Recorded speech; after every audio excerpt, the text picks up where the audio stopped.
निर्जला एकादशी। इस निर्जला एकादशी को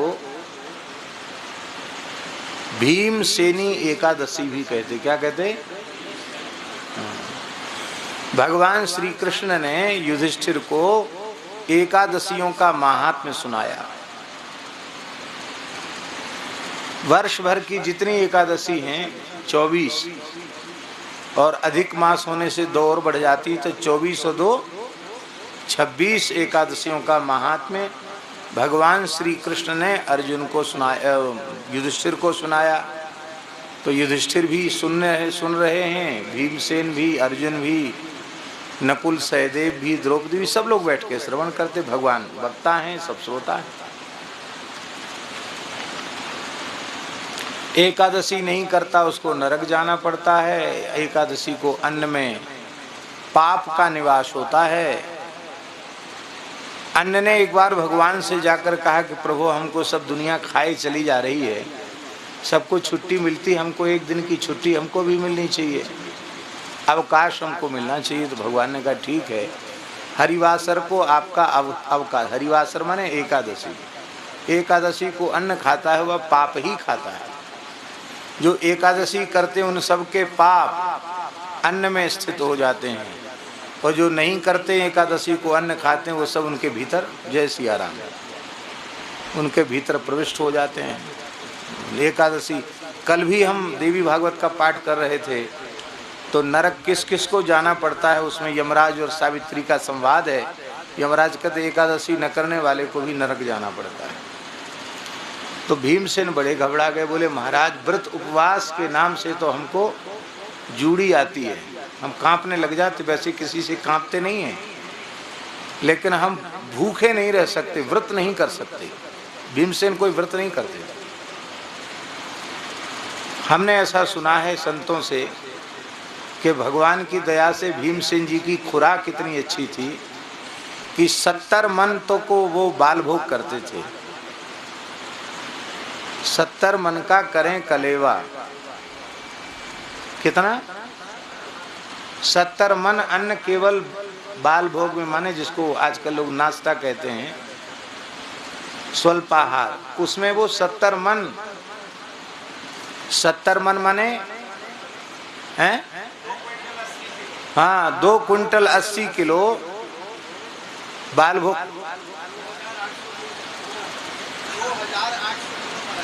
अच्छा, हाँ, 2 टन 800 किलो। अब बाल भोग से 4 गुना तो राजभोग होता होगा, और राजभोग से आधी कम से कम ब्यारू 3 समय पाते थे। ऐसे वीर भी थे वो, ऐसे नहीं खाते नहीं थे।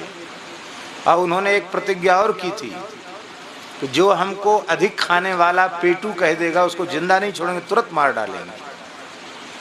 इसलिए जिसने भी उनसे युद्ध में पेटू कह दिया, बस समझ लो उसका काल आ गया। 100 कौरवों का अकेले वध करने वाले भीमसेन, अतुलित पराक्रमी भीमसेन।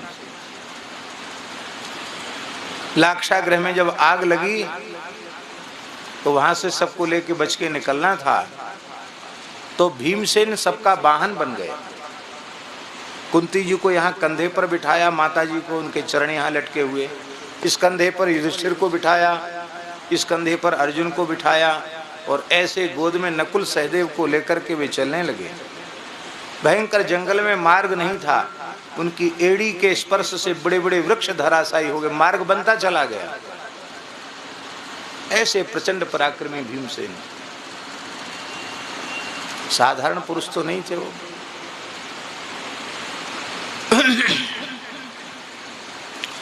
तो भीमसेन का एक नाम है ब्रकोदर। क्या नाम है?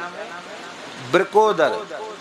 ब्रक नाम की विशिष्ट अग्नि उनके पेट में निवास करती थी। जठराग्नि तो सबके भीतर होती है, पर उनके भीतर ब्रक नाम की अग्नि थी, जिससे जो कुछ भी वो खाएं तत्काल भस्म हो जाता है। जब लाक्षागृह से चले हैं पांडव, तो ब्राह्मण बनकर अपना समय व्यतीत किया उन्होंने, तो भिक्षा मांग लेते। तो भिक्षा मांग करके जब माँ के पास लाते तो कुंती माता कहती, इस भिक्षा का आधा भीमसेन को दे दो,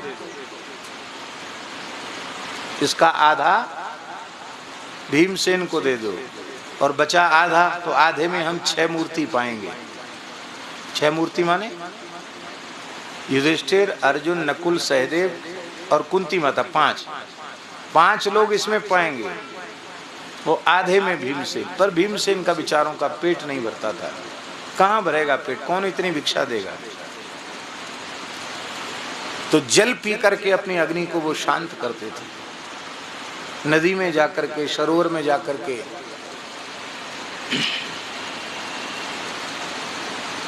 पच्चीस 50 क्विंटल पानी पी जाते। ये भीमसेन।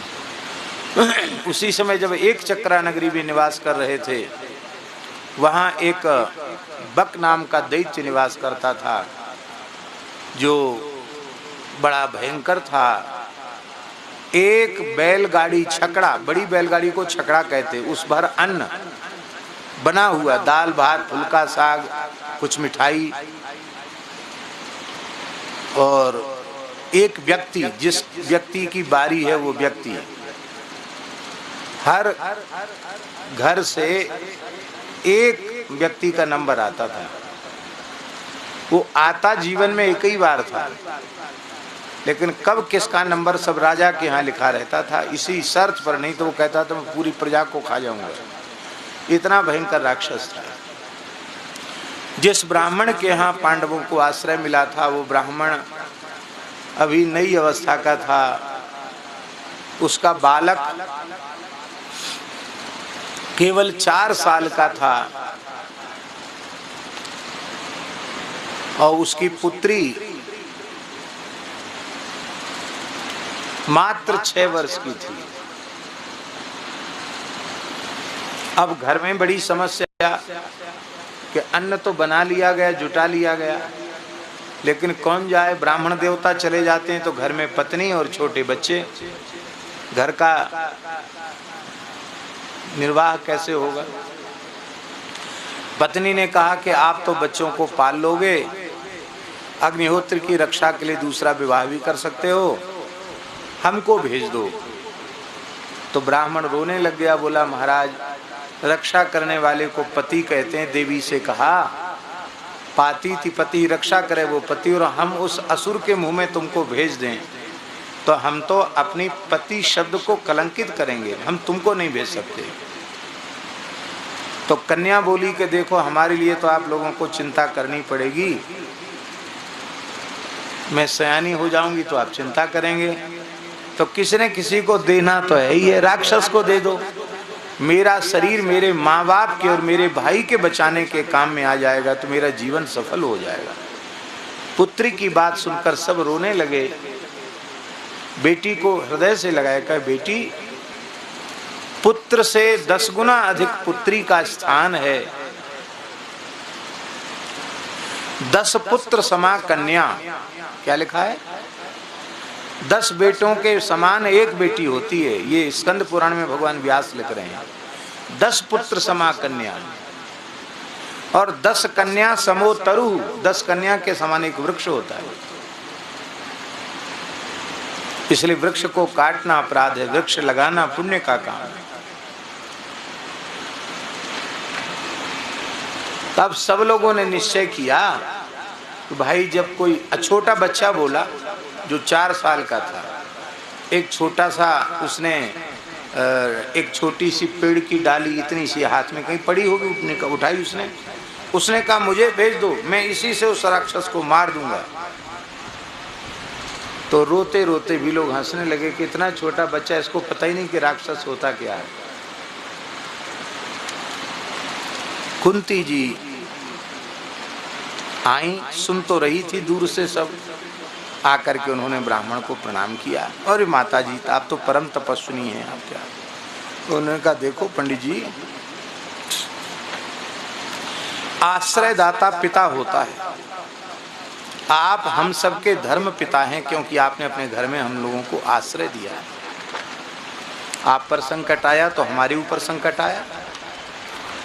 तो आपके यहाँ तो समस्या है कि कोई भी एक चला जाएगा तो सब काम बिगड़ जाएगा गृहस्थी का, और मेरे 5 पुत्र हैं, जवान हैं, बलिष्ठ हैं, मैं उनमें से एक को भेज देती हूँ। इतना सुनकर ब्राह्मण हाहाकार करने लग गया कि आप कैसी माता हैं, अपने पुत्र को भेजना चाहती हैं दानव के मुख में। तो कुंती जी ने कहा कि हमें परिहास स्वप्न में भी नहीं करती और न कभी झूठ बोलती हूँ, मैं मनवाणी क्रिया से सत्य का भाषण करती हूँ। सत्य का मैंने प्रमाद में या हंसी में नहीं कहा, मैं सत्य कह रही हूँ। अब वो ये बता देती कि मेरे पुत्र का नाम भीमसेन है और वो असुर को ही समाप्त कर देगा तो ठीक नहीं था।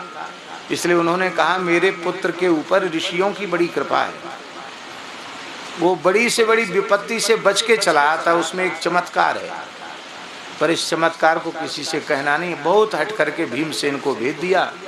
भीमसेन छकड़ा में दाल भात कढ़ी फुल्का साग सब भर के बड़े बैलगाड़ी में क्विंटलों अन्न, पका हुआ अन्न भर करके लेके गए। एक चबूतरा था एक चक्रा नगरी के पास, उस चबूतरे को धो दिया जाता था और उसी पर सारा अन्न रखा जाता था उस असुर को खाने के लिए। भीमसेन ने, और वो लाने वाला है वही रखता था, वही चबूतरा भी धोता था।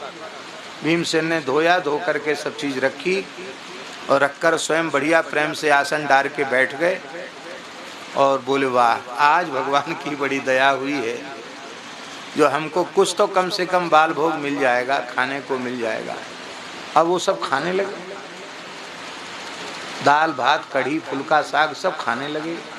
असुर उसने देखा, अरे ये कौन मनुष्य है जो लेके आया हमारे खाने के लिए, खुद ही खाए चले जा रहे हैं, बड़ा विशालकाय व्यक्ति है।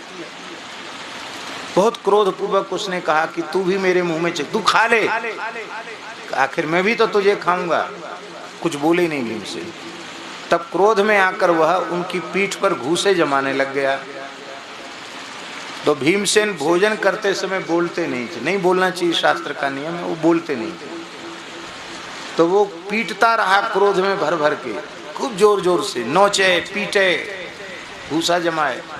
भीमसेन आनंद से हंसते हुए प्रेम से प्रसाद पाने लगे। जब पूरा पा लिया उन्होंने, साफ कर दिया बिल्कुल, तब हाथ पैर धो के आचमन करके फिर बोले हाँ अब तू आ जा, और उस असुर को उन्होंने मार डाला और उसके शरीर को उठाकर नगर के द्वार पर रख दिया। और रात्रि के समय भीमसेन तो नदी में स्नान करके और अपनी माँ के निकट आ गए। सवेरे लोगों ने देखा कि भाई नगर के द्वार पर ये कैसे आएगा, राक्षस मरा कैसे पड़ा है, इसका तो शरीर एकदम क्षत विक्षत हो रहा है, पहाड़ के जैसा असुर कैसे मरा पड़ा है। बोले इस बार बारी किसकी थी? बोले उस ब्राह्मण की बारी थी। ये कैसे हो गया? ब्राह्मण बोला भाई भगवान की लीला भगवान जाने, हमारे यहाँ एक तपस्विनी माता रहती हैं, तो आग्रह पूर्वक उन्होंने अपने तपस्वी वैदिक पुत्र को भेज दिया था, उसी ने कोई मंत्र का प्रयोग किया होगा जिससे ये मर गया, हमें तो पता नहीं है।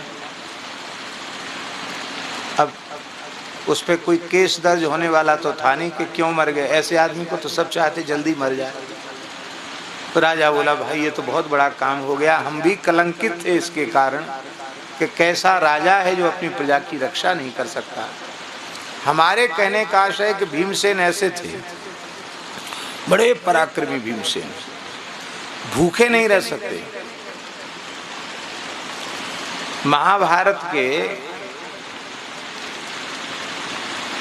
अश्वमेध पर्व में, जैमिनी अश्वमेध में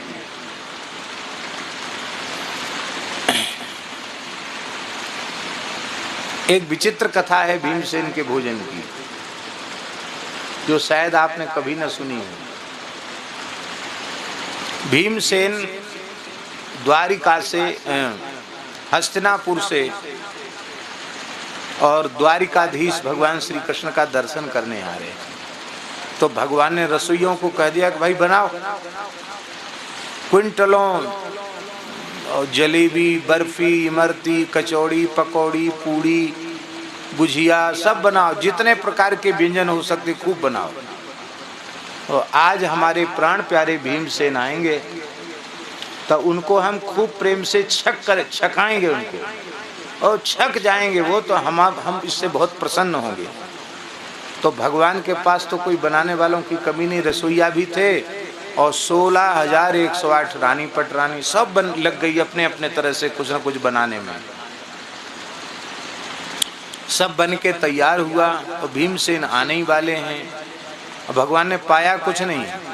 बोले देखो द्वारिका में सब हमारी स्तुति करते हैं, ब्रह्मा जी शंकर जी आते हैं वो भी स्तुति करते हैं क्योंकि हम चतुर्भुज रूप में हैं। और इंद्रादि देवता का तो कहने क्या, वो तो द्वार पर खड़े रहते हैं। वशिष्ठ आदि ऋषि भी हमारी स्तुति करते हैं और द्वारिका वासी भी हमारी जय जयकार करते स्तुति करते। यहाँ हमको गाली देने वाला कोई नहीं। ब्रज में तो लोग गाली देते, यहाँ हमको गाली देने वाला कोई नहीं। तो गारी खाए बहुत दिन हो गया। एक गाली देने वाला था शिशुपाल, उसको तो हमने मार दिया। तो वो तो दुष्ट था, दुष्ट की गाली खराब लगती है। और जो प्रेमी होता है वो प्रेमी कभी गाली भी दे तो भी अच्छे लगते हैं, प्रेमी की गाली भी अच्छी लगती है। अब देखो विवाह के प्रकरण में पता नहीं उत्तराखंड में नियम है कि नहीं, उधर तो नियम है कि विवाह के समय माताएं गारी गाती हैं, उसमें मीठी मीठी गाली जो बाराती लोग आए उनको देती। यहाँ भी होता है, यहाँ भी होता है। वीडियो साहब बोल रहे हैं कि यहाँ भी होता है। तो गाली देने की परंपरा है। और गाली खा के कोई बुरा मानता है? गोस्वामी जी ने लिखा है, पंच कवल करी जेवन लागे, गारी गान सुन अति अनुरागे। अति अनुरागी।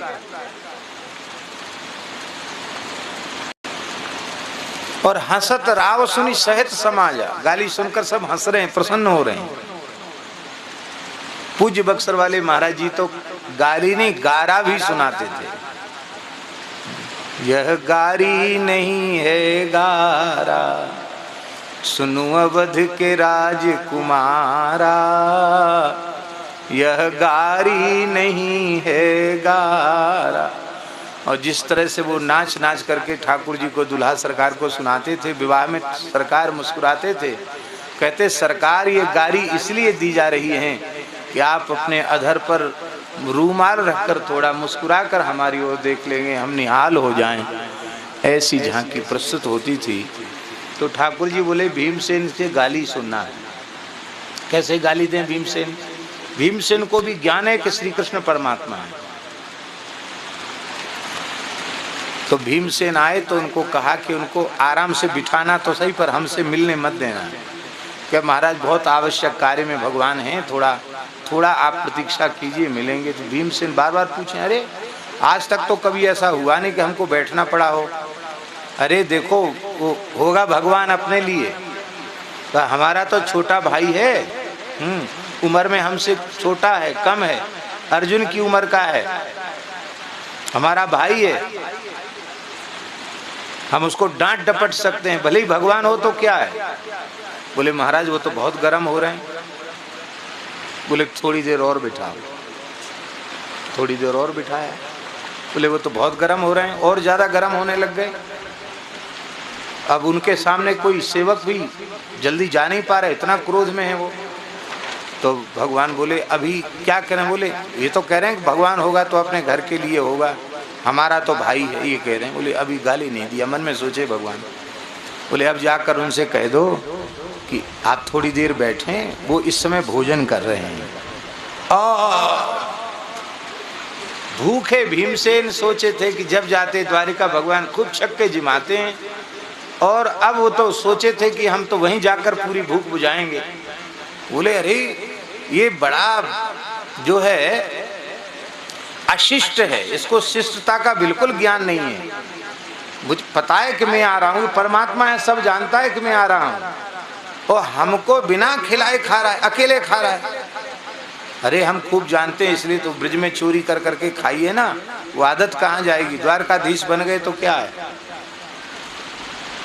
तो भगवान हंसने लगे भीतर और रानियों से बोले कि रसोइयों से बोले कि परोसने के समय वहाँ भोजन वोजन कुछ नहीं हो रहा है, झूठा ही नकली, और लड्डू लाओ और तस्मई लाओ और सूत फैनी लाओ और मालपुआ लाओ। भगवान कहते वाह कितना सुंदर बना। इतना सुनते भीमसेन और गुस्सा करता। अंत में खूब गाली देकर भीमसेन बोले कि अब हम नहीं कभी द्वारिका आएंगे। जाने लगे। जैसे उठ के जाने के लिए तैयार हुए, सोई ठाकुर जी हंसते हुए आए, भीमसेन के चरण पकड़ लिए, बोले दादा हम तो बाल भोग भी नहीं किया, आप आने वाले, हमने कुछ नहीं खाया। द्वारिका में सब हमारी स्तुति करते, कोई गाली नहीं देता। आप हमारे बड़े भाई हैं, दादा हैं, बड़े भैया हैं, तो आपसे कुछ खरी खोटी सुन ली तो हमारी भूख खुल गई। बल्लभ कुल में जो विशेष वात्सल्य वाले हैं वो ठाकुर जी को भोग धराते समय 2-4 गारी भी सुना देते हैं, कहते हैं इनकी भूख खुल जाएगी। ब्रजवासी गारी देते थे उनको। तो कहने का आशय ऐसा भीमसेन का प्रेम। भीमसेन हाथ जोड़ के खड़े हो गए, बोले महाराज आपका जो संविधान है उसके अनुसार हमें तो नरक जाना पड़ेगा। हमारा किया कराया सब चौपट, हम एकादशी करते नहीं क्योंकि हम भूखे रह नहीं सकते